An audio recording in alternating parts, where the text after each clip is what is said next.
बिस्मिल्लाहिर्रहमानिर्रहीम। अस्सलाम वालेकुम स्टूडेंट्स, कैसे हो आप सब लोग। उम्मीद है आप सब लोग बिल्कुल ठीक होंगे, खैरियत से होंगे और जो है अपना टाइम बहुत अच्छा जो है वो यूटिलाइज़ कर रहे होंगे। तो जैसे कि बच्चों आपको पता है कि आपकी ऑनलाइन क्लासेस को हमने दोबारा से स्टार्ट किया है और इसका बेसिक पर्पस सिर्फ ये है कि आपके जो पेपर्स हैं वो सितंबर में होने जा रहे हैं, जिसकी वजह से हमें आपका सिलेबस जो है कवर करना है। ठीक है बच्चों। और जो है सबसे बड़ी बात जो मैंने आपसे करनी है वो ये कि आप लोगों के मैंने जब पेपर चेक किए तो तकरीबन ऑलमोस्ट सब बच्चों के पेपर्स थे मेरे पास। इट्स मीन कि आपने जब हम आपके पास डाटा था और आपने नेट पैकेजेस किया था और आपने पेपर को सॉल्व किया, तो आप अगर पेपर के लिए कर सकते हो तो फिर आप लेक्चर्स के लिए भी अपना डाटा अवेलेबल कर सकते हो। ठीक है, ये आपके लिए बहुत ज़्यादा हेल्पफुल है और अब आपने कोई इस तरह का एक्सक्यूज़ नहीं देना और एक्टिवली आपने अपने सारे लेक्चर्स को सुनना भी है और इसको याद भी करना है। ठीक है, तो जैसे कि आपको नज़र आ रहा है स्क्रीन पे, हम अपना 11 लेक्चर स्टार्ट करने जा रहे हैं। 11 लेक्चर जो हमारे 10 लेक्चर है उससे पहले हमने डिस्कस कर लिए हुए हैं और उन 10 लेक्चर में हमने ऑलमोस्ट 2 चैप्टर्स को जो है वो डिस्कस किया है। तो आज का लेक्चर स्टार्ट करते हैं। Okay,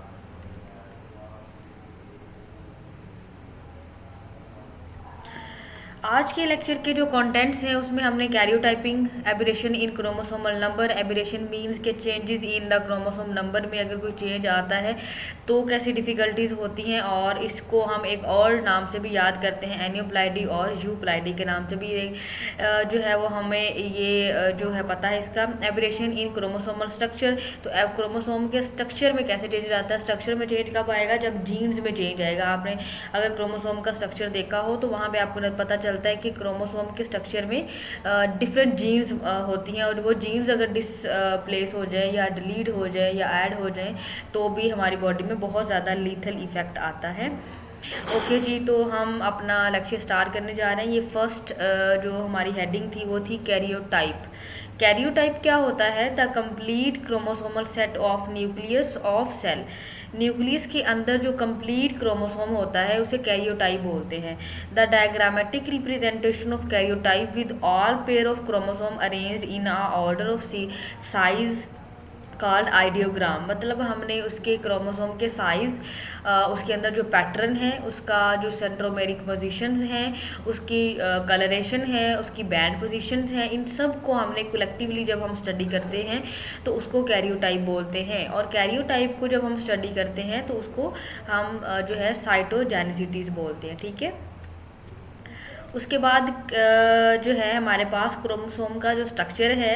chromosomes are composed of chromatin, chromatin of number of nuclear DNA and protein. आपको पता है कि हमारा जो डीएनए होता है वो क्रोमोसोम जो है उसके क्रोमोसोम्स होते हैं, क्रोमोसोम के ऊपर डीएनए और प्रोटीन्स मौजूद हैं।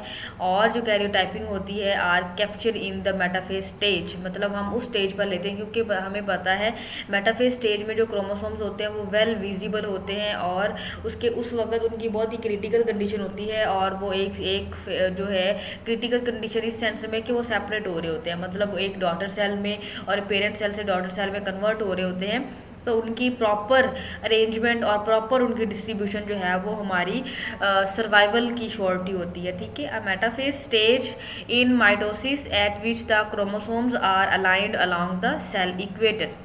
सेल इक्वेटर पे देन वो सेल्स जो होते हैं वो अलाइन कर जाते हैं। ठीक है, टाइप्स ऑफ कैरियोटाइप अगर हम देखें तो there are 2 types of karyotype, asymmetric karyotype and symmetric karyotype. अगर हम एसिमेट्रिक की बात करें तो asymmetric karyotype which shows different between smaller and larger chromosome. मतलब अगर इस तरह का हमें क्रोमोसोम का एक कंप्लीट सेट हम देखें तो उसमें हमें एक बहुत बड़ा क्रोमोसोम नजर आएगा और एक बहुत छोटा नजर आएगा। ठीक है, हैव मोर एक्रोसेंट्रिक। एक्रोसेंट्रिक मैंने आपको वैसे तो बताया हुआ पहले, लेकिन अभी मैं आपको नेक्स्ट स्लाइड में भी दिखाती हूँ कि एक्रोसेंट्रिक क्रोमोसोम कौन से होते हैं जिनका सेंट्रोमेरिक पोजीशन नियर टू जो है उनके एंड होती है।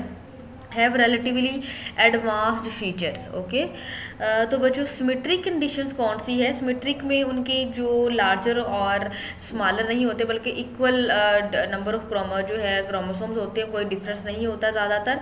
हैव मोर मेटासेंट्रिक, इनमें मेटासेंट्रिक ज़्यादा होते हैं और relatively less advance than asymmetric से। ठीक है, तो ये देखिए आपको नजर आ रहा है, मतलब उन्होंने कहा था सिमेट्रिक में ये वाली पोजीशन ज़्यादा होती है, मतलब मेटासेंट्रिक, या आप ये कह सकते हो मेटासेंट्रिक, ठीक हो गया। और जो हमारे पास है एक्रोसेंट्रिक, ये देखिए 4 टाइप्स हैं हमारे पास सेंट्रोमेर की पोजीशन पे के लिहाज से, मेटासेंट्रिक, सब मेटासेंट्रिक, एक्रोसेंट्रिक और टीलोसेंट्रिक। एक्रोसेंट्रिक वो होता है जिसका सेंट्रोमेर नियर टू एंड होता है, तो इसमें इस तरह का क्रोमोसोम बनता है। तो इसमें और इसमें आपको काफ़ी नज़र आ रहा है, स्ट्रक्चर फर्क नज़र आ रहा है, जिसकी वजह से क्या होता है कि क्रोमोसोम्स जो हैं उनकी स्ट्रक्चर में हमें वाज़ह नज़र आता है फ़र्क। और ये फिर जब हम इनकी वो कैरियोटाइप देखते हैं तो उसमें ये बहुत ज़्यादा नंबर ऑफ क्रोमोसोम ये होते हैं अगर हम एसिमेट्रिक देखें, और अगर हम सिमेट्रिक देखें तो उसमें ये वाले नंबर ऑफ क्रोमोसोम ज़्यादा होते हैं, ठीक है। ओके जी, ऑब्जर्वेशन ऑन क्रोमोकैरियोटाइप हम कैसे कर सकते हैं ऑब्जर्वेशन? हमें एक पर्सन का ब्लड चाहिए होता है, उस ब्लड को हमने स्लाइड पे लेना है, स्लाइड के लेने के बाद फिर हम क्या करते हैं, उसके ऊपर एक डाई लगाते हैं। डाई कौन सी है? हमारे पास जिम्जा स्टेन है, ठीक है। और after cell have arrested during the cell division, cell division के जब हमने किसी सेल में डिवीजन हो रही है और तब हमने वो उसका जो है वो मटीरियल लिया है और उसको हमें डाई लगाई है, तो क्या होगा कि हमें जो क्रोमोसोम्स हैं वो सारे उनके ऊपर जो प्रोटीन है वो थिक वो जो है उसके साथ अट्रैक्ट हो जाएगी, और उसके बाद जो है हम उसको माइक्रोस्कोप में देखेंगे तो हमें जो नज़र आएगा रिजल्ट वो कुछ इस तरह का होगा, इस तरह का, ठीक है। उसके अंदर हमें नंबर ऑफ क्रोमोसोम में आपको थोड़े सा नेक्स्ट स्लाइड में यहाँ ये जो स्लाइड है इस तरह का हमें रिजल्ट नज़र आता है, लेकिन अभी इसके बाद हम इसको डिस्कस करते हैं। सबसे पहले हम देख लें हम क्रोमोसोम को किन लिहाज से जो है वो डिस्कस किया हुआ है, कितने नंबर ऑफ पैटर्न्स हैं जिसकी वजह से हमें क्रोमोसोम्स का पता चलता है। Number 1 size, number 2 bending pattern, और नंबर 3 सेंट्रोमेरिक पोजीशन, ठीक है। तो number 1 on the basis of size, number of basic size के लिहाज से हमारे पास बहुत सारे क्रोमोसोम है। देखिए फर्स्ट लाइन में बड़े नंबर ऑफ क्रोमोसोम नजर आ रहे हैं, उसके नीचे आए तो थोड़े से साइज में छोटे हैं, उससे नीचे आए तो और छोटे हैं, तो ठीक है। ये साइज के लिहाज से हमें नंबर ऑफ क्रोमोसोम को डिवाइड किया हुआ है। उसके बाद on the basis of bending, band के लिहाज से भी हमने क्रोमोसोम को डिवाइड किया हुआ है। बैंड उसके ऊपर जो बेंडिंग प्रोटीन्स होती हैं कि वो कितनी किस क्रोमोसोम के ऊपर कितनी लंबी है, कौन सी ज़्यादा है, कौन सा व्हाइट पोर्शन ज़्यादा है, ब्लैक पोर्शन ज़्यादा है, ये इस वजह से हमने इनको डिवाइड किया हुआ। और on the basis of centromeric position पे भी हमने किया हुआ है। इसका हमारे पास मेटासेंट्रिक है, ठीक है, ये वाला थोड़ा सा हमारे पास एक्रोसेंट्रिक है, ये हमारे पास जो मेटासेंट्रिक है, सब मेटासेंट्रिक है ये वाले। तो ये सारी हमें on the basis of the position of centromere के लिहाज से हमने ये इसलिए सब हमने डिवाइड किया हुआ है ताकि हमें इजी हो जाए, हमें जब उनको स्टडी करना है तो हमारे लिए प्रॉब्लम ना हो, ठीक है। ओके, ह्यूमन कैरियोटाइपिंग में क्या होता है जी? ह्यूमन कैरियोटाइप आपको पता है हमारी बॉडी में 22 पेयर ऑफ क्रोमोसोम है, उनमें से 23 पेयर ऑफ क्रोमोसोम्स हैं। 22 जो है वो ऑटोसोम है और 1 इज द सेक्स क्रोमोसोम, ठीक है। और अगर हम फीमेल की बात करें तो फीमेल में वो XX होता है, और अगर हम मेल की बात करें तो उसमें X और Y होता है, ठीक है। Any variations from the standard karyotype, अगर उस वेरिएशन में अगर एक स्टैंडर्ड कैरियोटाइप में कोई भी वेरिएशन आती है क्रोमोसोम के नंबर के लिहाज से, फॉर एग्जांपल ये क्रोमोसोम इस शेप में है, ये वाला क्रोमोसोम इस शेप से इस शेप में कन्वर्ट हो जाता है, तो देन हमारी बॉडी में एक बहुत बड़ा चेंज आता है। या फिर ये पूरा क्रोमोसोम ही डिलीट हो जाए या इस तरह की एक डबल कॉपी बन जाए, तो नंबर ऑफ क्रोमोसोम ज़्यादा हो जाते हैं, जिसकी वजह से हमारी बॉडी में बहुत लीथल इफेक्ट होता है, ठीक है। ओके जी, अब हम जा रहे हैं पढ़ने क्रोमोसोम्स एबिरेशन इन नंबर। तो वो हमने पहले भी डिस्कस किया था, उसको हम 2 नाम से जो है वो देखते हैं। एक हमारे पास है यूप्लैडी और दूसरा है एनियोप्लैडी, ठीक है। यूप्लैडी जो है the condition of an organism having complete set of chromosomes और multiplies of basic set of is euploidy. Complete chromosome का जो सेट है वो या तो डिलीट हो जाता है या फिर ऐड हो जाता है, इसे यूप्लैडी बोलते हैं। Aneuploidy there is a condition where chromosome number is not an exact multiple of normal diploid number. मतलब ऐसा नहीं होता है कि पूरा कंप्लीट क्रोमोसोम सेट ही डिलीट हो, बल्कि उसका एक पार्ट जो है वो भी डिलीट हो सकता है, और उसके अंदर जो है वो ओड और इवन मतलब एक एक करके क्रोमोसोम अगर 46 है हमारे पास तो 47 हो सकते हैं, ठीक है। इस तरह से वो क्रोमोसोम नंबर हमारी बॉडी में चेंज होंगे। तो हम सबसे पहले इनकी टाइप्स जो है वो डिस्कस कर लेते हैं। हमारे पास सबसे पहले आ जाती है, ठीक है, मोनोसोमिक कंडीशंस। मोनोसोमिक कंडीशंस कौन सी होती है? जिसमें हमारे पास 2n, मतलब हम डिप्लॉइड एनिमल्स हैं तो हमारी बॉडी में 2n होते हैं सारे। तो अगर 2n में से एक क्रोमोसोम जो है वो डिलीट हो जाता है तो ये मोनोसोमिक कंडीशन होती है। डाइसोमी में पूरा कंप्लीट सेट क्रोमोसोम का डिलीट होता है। तो इसे डाइसोमी कंडीशन बोलते हैं।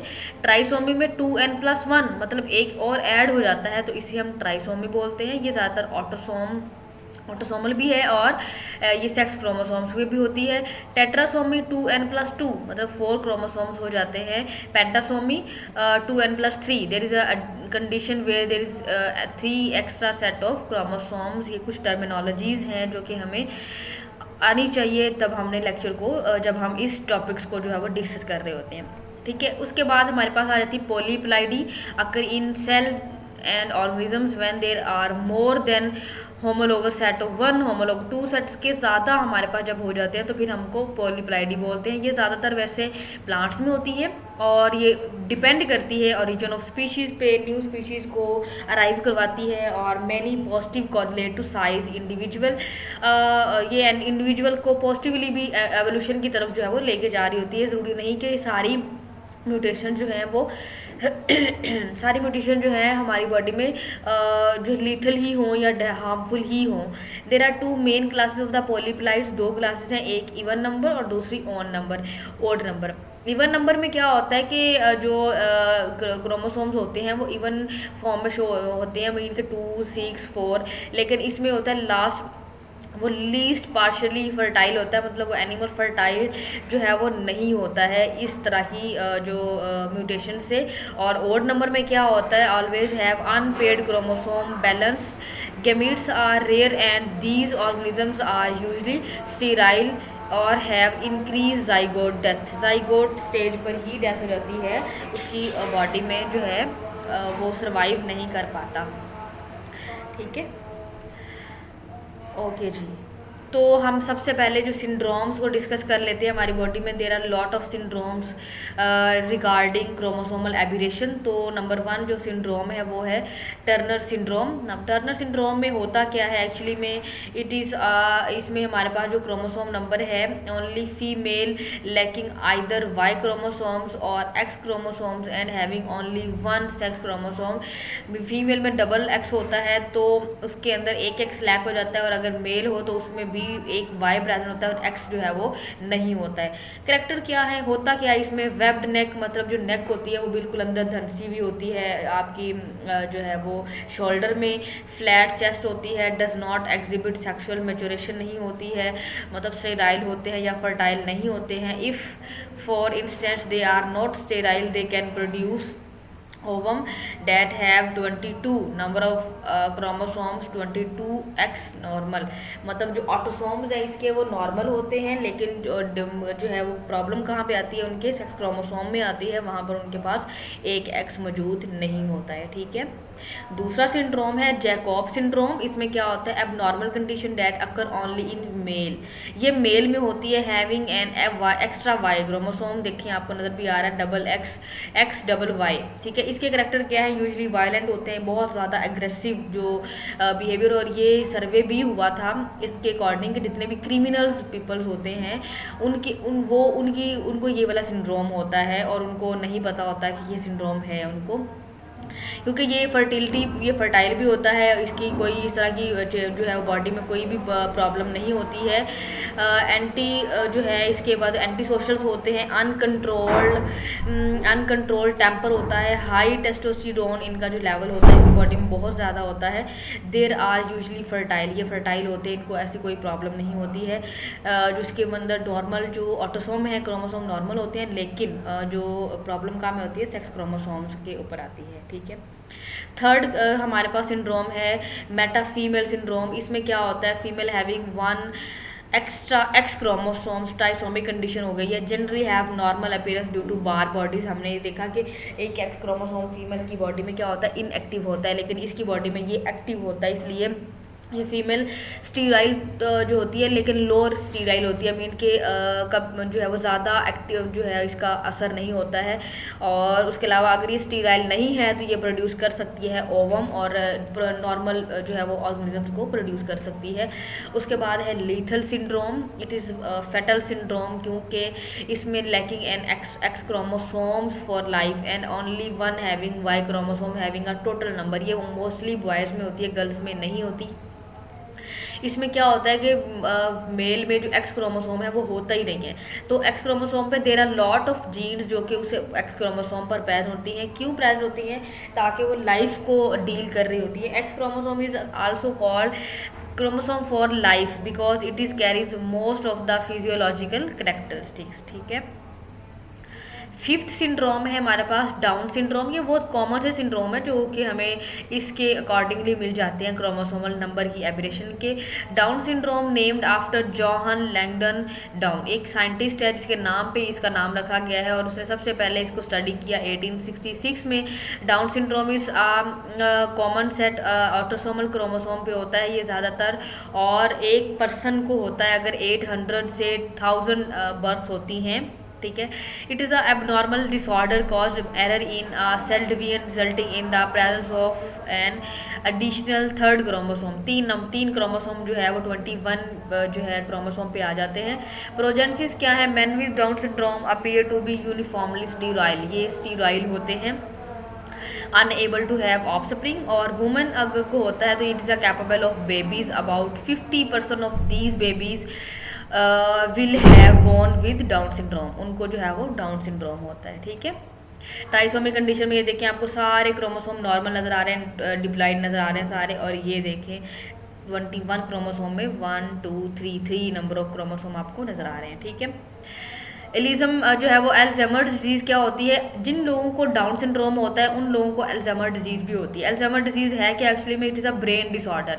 ब्रेन की जो एबिलिटीज होती हैं वो डैमेज हो जाती हैं।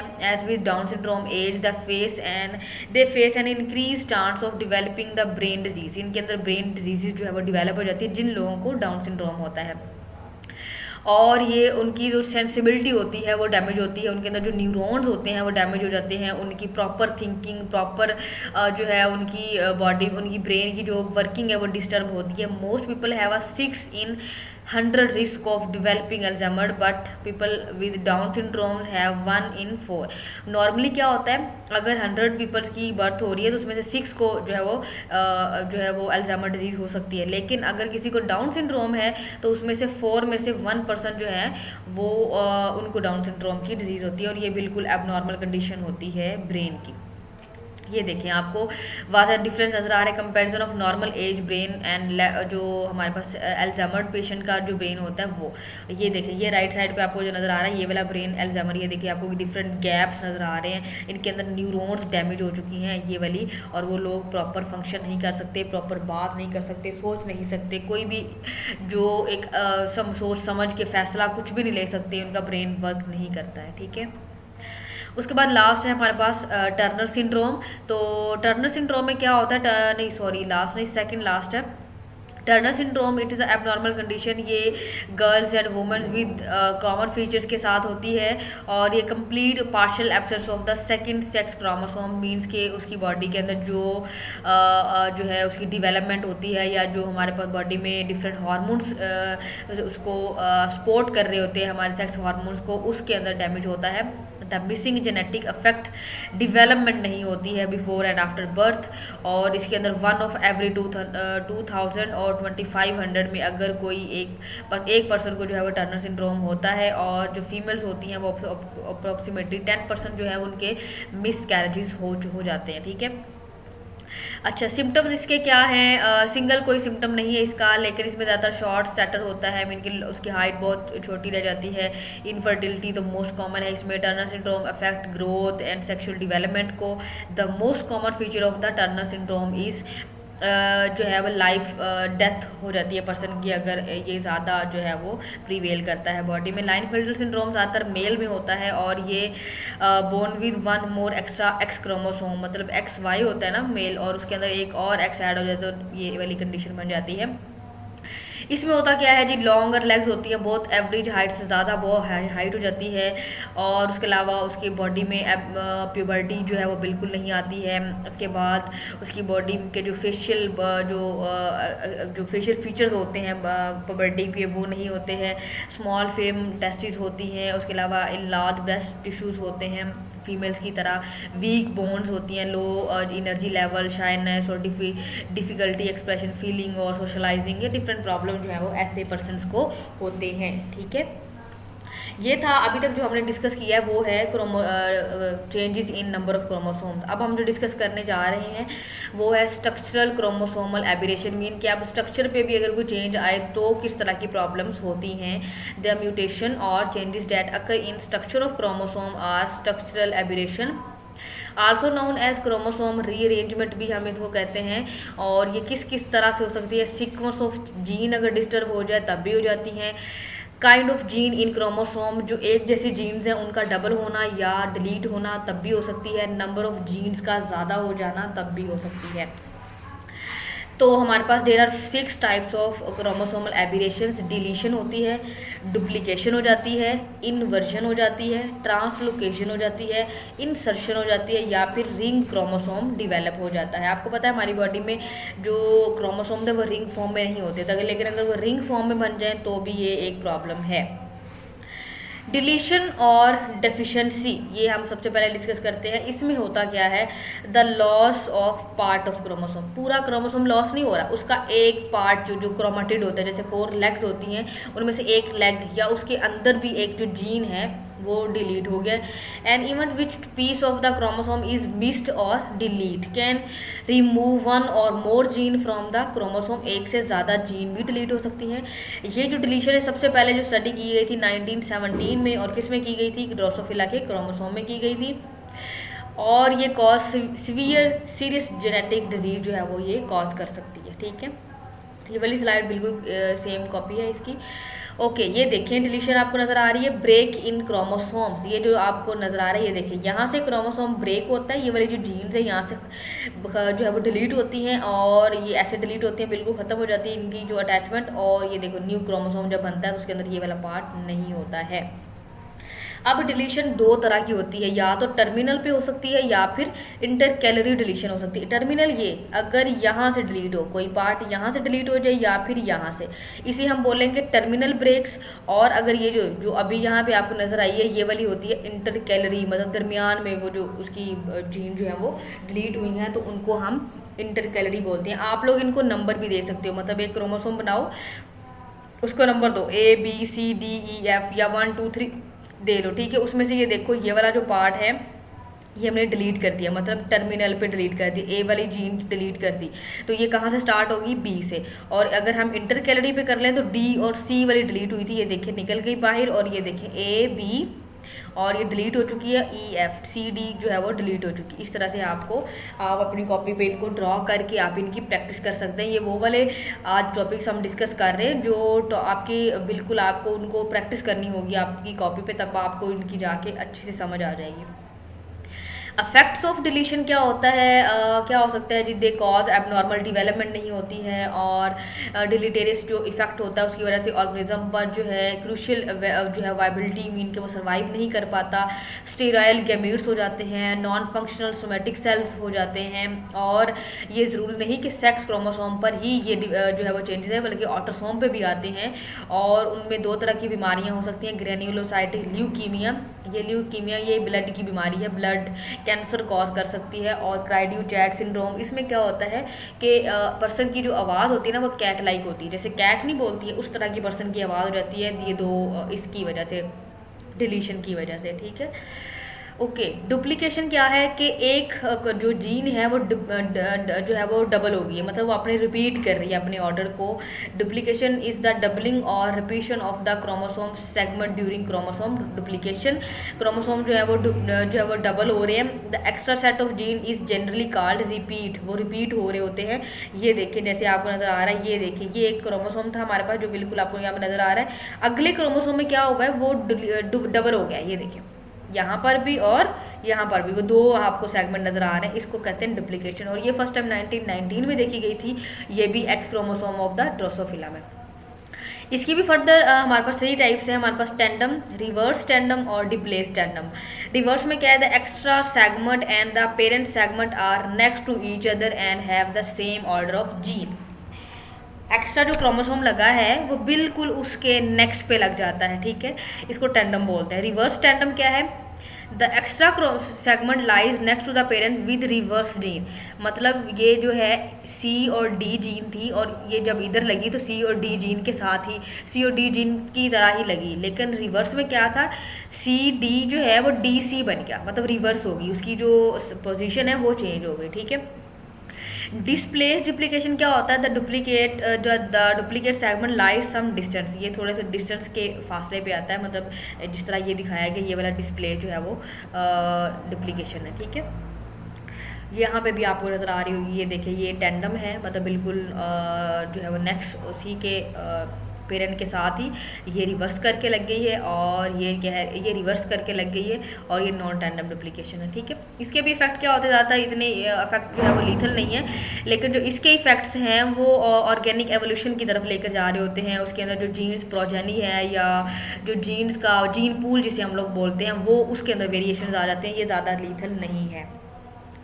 इनवर्जन में क्या होता है, in this case the fragment attach to the original chromosome but in reverse orientation. जैसे हमें अभी डुप्लीकेशन में देखा कि वो रिवर्स हो जाता है, आपको यहाँ पे भी नजर आ रहा होगा, ये देखें रिवर्स में क्या है, ये पिंक ऊपर था और ये ग्रीन नीचे था, तो ये जब यहाँ से डिलीट हुआ तो जब दूसरे क्रोमोसोम में अटैच हुआ तो ये रिवर्स होके लगा। ठीक है। इस तरह से ये आपको नजर आ रहा होगा। दो तरह की होती हैं ये भी, एक होती है पैरासेंट्रिक और एक होती है पेरीसेंट्रिक। पैरासेंट्रिक क्या है कि सेंट्रोमेयर से बिलो या अपर लेवल पे म्यूटेशन होती है, उसके पास उसके उस जगह पर नहीं होती। लेकिन पेरीसेंट्रिक में क्या होता है, क्रोमो जो है वो सेंट्रोमेयर की जगह पर जो है वो डिलीशन होती है या इन्वर्जन होती है, तो ये वाली वो आपको अच्छे से यहाँ पे नजर आ रही होगी। होपफुली आपका जो कॉन्सेप्ट है वो यहाँ इन पिक्चर्स के जरिए जो है वो क्लियर हो रहे होंगे। कोई भी मैंने ऐसी चीज़ नहीं जो है वो इसमें से छोड़ी जो कि आपके लिए प्रॉब्लम जो है वो कॉज कर ले।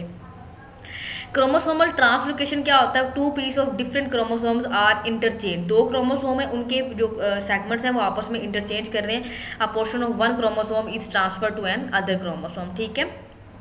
ये हमारे पास एक और क्रोमोसोम है, ये क्रोमोसोम नंबर 4 है, ये क्रोमोसोम नंबर 20 है, तो इनके और इनके आपस में सेगमेंट जो है वो चेंज हो रहे हैं। ये देखिए ये यहाँ पर शिफ्ट हो रहा है और इसका यहाँ पर जो है वो शिफ्ट हो रहा है। तो इसमें भी हमारे पास जो है वो इंट्रा रेडियल भी है, उसके अलावा एक्स्ट्रा रेडियल भी है। इंट्रा रेडियल में क्या होता है, from one location to another in the same arm, यहाँ से डिलीट हुआ है और यहाँ पर आके लग जाए तो ये सेम आर्म है। लेकिन एक्स्ट्रा में क्या होता है, फ्रॉम एन अदर आर्म, यहाँ से यहाँ पर जो है वो डिलीट होता है। उसके अलावा जो है वो जो है वो इंटर क्रोमोसोमल ट्रांसलोकेशन में दो तरह की हैं, ट्रांसपोजिशन ट्रांसलोकेशन और रेसिप्रोकल। ट्रांसपोजिशन में क्या है, one way transfer of a chromosome segment from one portion to another in the same. ये भी सेम उसी तरह से कि सेम क्रोमोसोम में हो रही है और ये जो है वो डिफरेंट क्रोमोसोम के अंदर हो रही है। ठीक है। ये आपको यहाँ पर इनकी जो है डायग्राम नजर आ रही होगी। इसके जो इफेक्ट्स हैं वो इनफर्टिलिटी की तरफ और कैंसर की तरफ जाते हैं। ठीक है। और जो है इसके अंदर जो है ये एवोल्यूशन, वेरिएशन, प्रमोशन, कॉम्बिनेशन, ये भी इसके अंदर जो है वो जीन्स को डेवलप करते हैं। ठीक है। इंसर्शन ये क्या है, इंसर्शन जो होता है, segments of DNA can also move from chromosome to chromosome. वही बात पिछली के क्रोमोसोम जो है वो चेंज करते हैं, एक से दूसरी क्रोमोसोम में जाते हैं। It result in the loss of genetic material from one chromosome. एक क्रोमोसोम में से जेनेटिक मटेरियल का लॉस हो जाता है, जैसे कि ये क्रोमोसोम नंबर 4 है, सेम पिछले क्रोमोसोम की एग्जाम्पल दी हुई है, और ये 20 है। इसका जो सेगमेंट है ये देखिए क्रोमोसोम 20 में जाके शिफ्ट हो जाता है, तो यहाँ से लॉस हो जाता है, यहाँ पे आके वो ऐड हो जाता है। ठीक है।